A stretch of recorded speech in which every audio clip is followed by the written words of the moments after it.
Ja, lepo pozdravljeni vsi na današnjem pogovoru. Meni se je na Zoomu že priključila Nika. In Nika Kovač je antropologinja, je sociologinja, je direktorica inštituta 8. marec, ki je do sedaj izdala že 2 knjigi. In sicer Moja odločitev, pričevanja pravice in predsodki o splavu in pa knjigo Pogumne punce. Danes bo nam na tej predstavitvi njene 3. knjige, Pisma tebi, ki je izšla pri založbi Mladinska knjiga, pridružila preko Zooma, ker se trenutno izobražuje na Univerzi Kolumbija v New Yorku. Nika, živjo. Oj, živjo, Neža. Kako si? Pestro. Tukaj se je dan šele začel in sem ravno z kave in prvih zapletov tega jutra. No, super. Pa če kar lahko začneva s prvim vprašanjem, v bistvu lahko začneva kar pri ideji. Kaj te je v bistvu motiviralo, da si se odločila napisati novo, to 3. knjigo in to prav v obliki pisem? Je bila ta oblika planirana od začetka? Ja, v resnici prva ideja za to knjigo je nastala, ko sem s Pogumnimi puncami prvo knjigo, ki je išla pri Mladinski knjigi, hodila po osnovnih šolah. Knjiga je bila zbrana za Amnestyjevo knjigo o človekovih pravicah in dobila sem res nek izjemen dostop do osnovnošolcev in osnovnošolk. In z njimi sem se na teh obiskih zelo veliko pogovarjala, zelo veliko sem jih spraševala in predvsem me je zanimalo, kaj so nekako največje laži, ki jih odrasli povedo. Zanimalo me je predvsem, kaj so stvari, ki se jim zdi, da v resnici pač z njimi nismo odkriti in kaj so stvari, ki jih zanimajo. In slišala sem marsikaj, od tega, da lahko tudi deklice nosijo modro, da fantki lahko nosijo roza, do tega, da se ne splača biti vedno ubogljiv in priden, da je treba kdaj tudi dvigniti svoj glas in opozoriti na neke nepravilnosti. In takrat sem dobila idejo, da bi v bistvu napisala knjigo o teh lažeh in o pomenu tega, da se tem lažem upremo. Potem pa je prišla karantena, prvi val, ker naenkrat smo bili vsi zaprti v stanovanjih, brez nekak kontaktov, ker naenkrat smo imeli vsi več časa in jaz sem imela ta privilegij, da sem lahko ta čas, ki je bil zame relativno brezskrben, ker sem imela redno zaposlitev, izkoristila za to, da sem pisala knjigo. In ta pisma so prišla nekako spontano, po moje ravno iz te neke želje po nekem pristnem človeškem stiku, po neki komunikaciji, po tem pač neki želji po normalnosti. In pisma imam sama tudi zelo rada, zato ker se mi zdi, da ustvarjajo skupnost. Neposredno so naslovljena na koga, neposredno nekoga nagovarjajo, pričakuješ odgovor, želiš si odgovora in prav zato pač je potem knjiga nastala v taki obliki. No, super, to je zelo lepo povedano. Zdaj pa, če bi te lahko vprašala, kaj so recimo 3 besede, s katerimi bi lahko opisala to knjigo? Iskrena? Meni je to lepa. Zaradi tega Petra Jerič, ki je knjigo oblikovala, je naredila eno krasno delo, pa osebna. Ok. Katera je pa bila največja ovira, s katero si se srečala med pisanjem? Pa potem še mogoče, kaj te je pa najbolj zabavalo? Najtežje, ko pač pišeš neko besedilo, je zame predvsem to, da moraš stvari napisati zelo, zelo razumljivo in v nekem jeziku, ki neposredno nagovarja.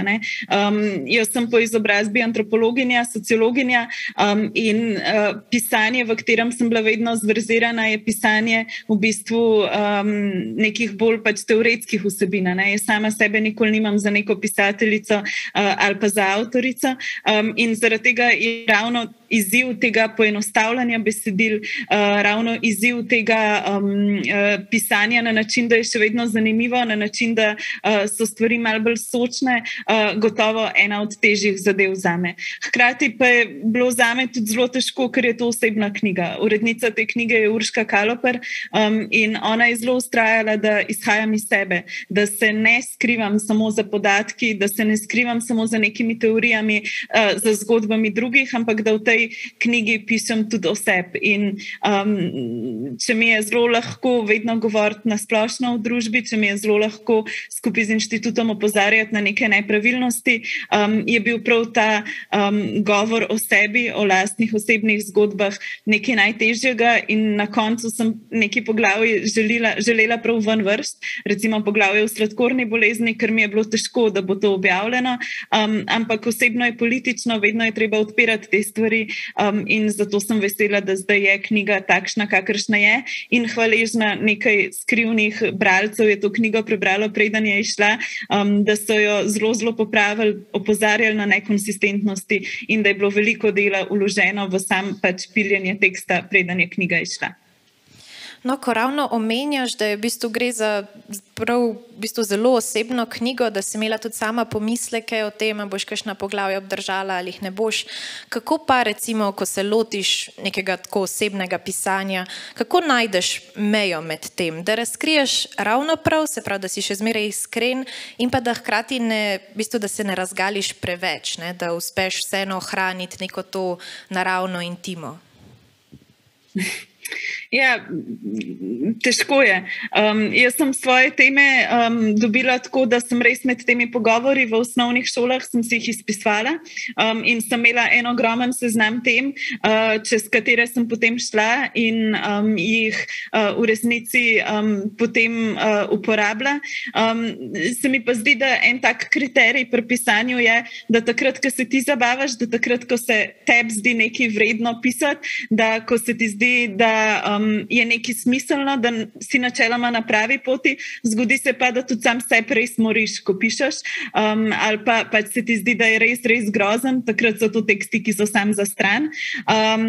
Midve sva z Urško knjigo začeli delati skoraj 1 leto potem, ko je bila napisana, ker je bila Urška urednica vmes na porodniški in je potem imela ona idejo, da bi dodale še več poglavij in ko sem jih napisala, skoraj 7 novih poglavij, skoraj nobenega nisva dali več v tekst, zaradi tega, ker sem se jaz toliko spremenila v tem 1 letu.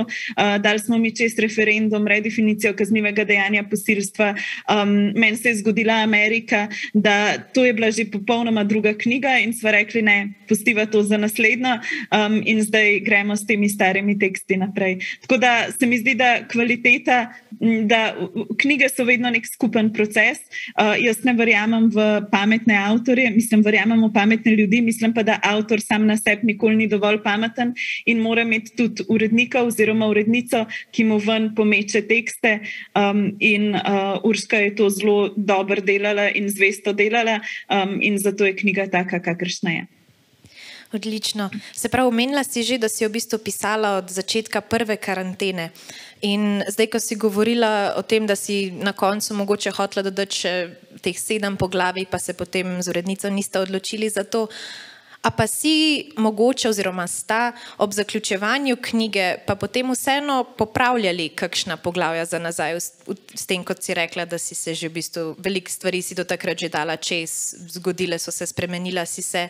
A so bile kakšne stvari, ki se ob izidu knjige v bistvu nisi več toliko povsem strinjala z njimi, kot si jih napisala?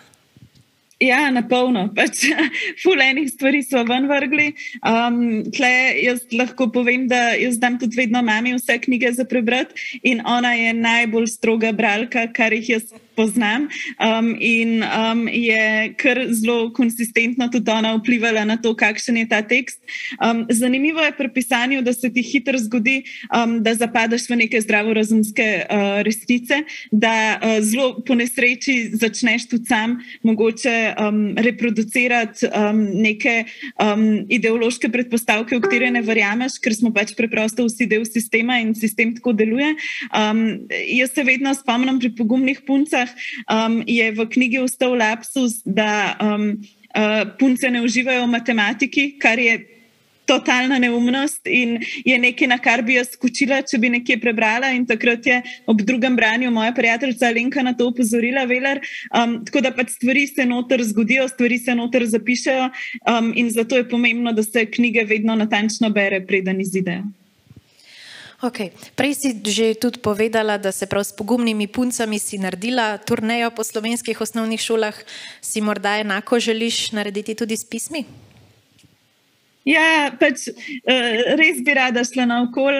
Res je grozno, da knjige izidejo v času COVID-a, ko ne moreš imeti nekih predstavitev v živo, ko ne moreš imeti nekih dogodkov. Tako da jaz upam, da ko pridem nazaj iz New Yorka, da bom šla lahko tudi en krog po šolah, zato ker pač šolari so nekako najboljši bralci, v smislu tega, da ti zelo direkt povejo, če je knjiga za nič. In jaz se tega vedno veselim slišati. Pa ko je knjiga nastajala, je bila iz štarta mišljena za neko ciljno publiko mlajše generacije ali je to nastalo sproti? Ja, v resnici pač z Urško vedno, ko smo se dogovarjali za tekste, smo nekako izhajali tudi iz tega, kakšne knjige rabimo v svetu okoli nas. In knjige, ki govorijo o odraščanju ali pa ki govorijo o nekih izzivih, s katerimi se srečuješ, ko si v osnovni šoli ali pa kasneje v gimnaziji, so lahko zelo, zelo stereotipne, ne? Jaz se še vedno spomnim, da sem imela v osnovni šoli v knjižnici na polici roza knjigo za punce z nasveti, kako odraščati in modro za fante. Ni bilo pa neke umestne poti oziroma poti, ki bi preopraševala to vrstne predpostavke. Ne? In z Urško smo se pogovarjali, da bi nujno potrebovali knjigo, ki bi govorila o uporu, knjigo, ki bi govorila o nekih lepotnih idealih, pa jih mogoče kritizirala, knjigo, ki bi govorila na drugačen način, na zelo življenjski način, o družabnih omrežjih, o stereotipih. Torej, neko knjigo, ki jo vzameš v roke, ko pač iščeš neke odgovore in ti ne da nekih tipičnih odgovorov, ki te lahko spravijo v še večjo stisko. In tako je ta knjiga začela nastajati. Med pisanjem sem pa jaz ugotovila, da toliko enih stvari tudi jaz sama ne vem. Ne? Toliko enih stvari pač nimamo odgovorov. Še vedno se zapletam v ista vprašanja. Še vedno gledam slike punc na Instagramu in si mislim, zakaj jaz tega ne znam se tako slikati ali pa pač padem pod neke pritiske ali pa me je strah spregovoriti kdaj. Ne? In se mi zdi, da potem, ko je ta knjiga nastajala in ko se je pisala, je pač nastala neka knjiga za vse generacije, za katero je edini pač neka želja in edini namen to, da jo primaš v roke takrat, ko si mogoče v stiski ali pa rabiš zaveznika. Jaz verjamem, da so knjige zaveznice in te pelje nekam drugam. Super. Imaš mogoče najljubše poglavje oziroma najljubše pismo iz knjige? Joj, v resnici ne. Pač jaz tudi cele knjige sploh nisem upala prebrati. Potem, ko je išla, mi pa veliko pomeni noter, da so pač noter slike vas, da so noter slike ljudi, ki mi ogromno pomenijo in da je pač res, res osebna knjiga tudi z nekega tega oblikovalskega stališča. Tako da mogoče je meni najljubši zaključek, kjer je pač obljuba neke prihodnosti, nekega nadaljevanja boja, neke skupnosti in je pač tudi neko upanje. Ker se mi zdi, da širiti upanje v tem grozljivem času, v tem času napadov, v tem času, ko se zdi vse temno, je ena od nalog, ki imajo vsak od nas in jo ima tudi ta knjiga. Super, hvala ti. Jaz bi na tej točki v bistvu kar tudi pozvala, da če ima mogoče kdo od gledalcev kakšno vprašanje za Niko, lahko napiše v komentarje, bo najverjetneje tudi vesela, da bo odgovorila. Medtem pa bi v bistvu jaz nadaljevala z mislijo, ki se je meni porodila, ko sem jo prvič prebrala. In sicer zdelo se mi je tako, kje je bila ta knjiga, ko sem bila jaz 8., 9. razred v osnovni šoli, ker pač sem bila tudi jaz generacija hura za punce in priročniki za punce in za fante. Ker je rdeča nit tvoje knjige, kako reči ne. Mnogo ljudi ima v tem času kimavcev, kot si enkrat omenila, velike težave. Kako v bistvu sama najdeš balans med tem, komu in kdaj reči ne in kdaj ja? Ja, jaz ne znam reči ne.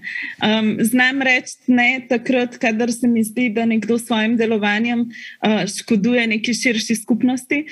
Znam reči ne takrat, ko se mi v kolektivu inštituta odločimo, da rečemo ne in smo skupaj, tako kot ena majhna falanga. Takrat je meni to easy, takrat je meni to lahko. Ko pa se gre za neke druge predpostavke, ko se gre za to, da so mogoče pač neke prošnje. Jaz sem bila dolg časa prekerka in vem, kako je, ko imaš 1001 stvar in jo je treba narediti in zahtevajo od tebe, da to narediš med vikendom ali pa po noči. Takrat jaz nisem znala reči ne in še zdaj imam problem s tem, da rečem ne.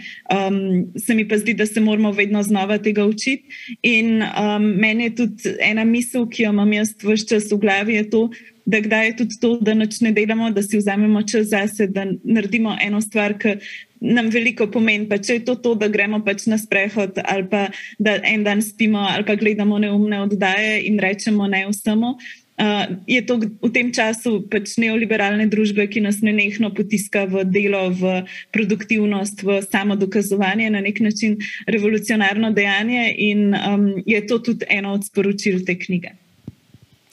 V knjigi veliko govoriš o različnih ljudeh in o odnosih z njimi. Trenutni močan slogan Inštituta 8. marec pravi: spremembe so skupnost. Kaj tebi pravzaprav pomeni skupnost in zakaj je tako pomembna? Ja, zame je skupnost vse. Jaz imam zdaj srečo, da so tukaj pri meni Petra, Kristina in Tina, to so 3 članice Inštituta 8. marec. In šele zdaj vidim, koliko drugačen človek sem, ko sem obkrožena z ljudmi, ki so moji ljudje, z ljudmi, ki verjamejo v podobne stvari kot jaz, z ljudmi, ki imamo podoben smisel za humor in z ljudmi, ki vem, da zelo iskreno stojimo drug za drugim, tudi če se kdaj ne strinjamo. In prav ta skupnost se mi zdi, da je v tem izoliranem svetu, ki v Ameriki izrazito izstopa. Pač Amerika je družba, ki te uči pogleda stran na metroju od ljudi, ki te prosijo za denar, pogleda stran od ljudi, ki te ogovarjajo na ulici, zaradi tega, ker preprosto pač je veliko mesto in si tudi ti prestrašen. Je družba, ki uči, da lahko vsak uspe samo zase. Res je to nek individualiziran svet, ki ga je sploh ne maramo. Ne? In imamo srečo, da Slovenija ni taka. Ampak lih v tej državi, v teh mojih zadnjih mesecih sem jaz ugotovila, da je pač grajenje skupnosti edini način, da preživimo v tem svetu in edini način, da so mogoče spremembe.